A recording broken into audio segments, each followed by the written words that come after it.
Ang bagong buhay. Dahil naghirap si Kristo sa katawang tao niya, dapat ay handa rin kayong maghirap, sapagkat hindi na gumagawa ng kasalanan ang taong nagtitiis ng hirap. Hindi na siya sumusunod sa masasama niyang ugali, kundi sumusunod na siya sa kalooban ng Diyos.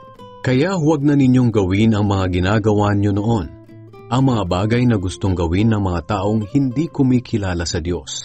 Puno ng kahalayan ang buhay niyo noon at sinunod niyo ang nasa ng inyong laman. Palagi kayong nagtitipon-tipon para mag-inuman at gumagawa ng mga bagay na kahiya-hiya. At sa pagsamba ninyo sa inyong mga Diyos-Diyosan, kung ano-ano pang masasamang bagay ang ginagawa ninyo. Pero nagtataka ngayon sa inyo ang mga taong hindi kumikilala sa Diyos kung bakit hindi na kayo nakikisama sa magulo at maluho nilang pamumuhay.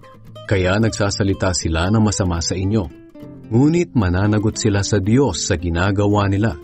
Dahil hahatulan ng Diyos ang lahat ng tao, buhay man o patay.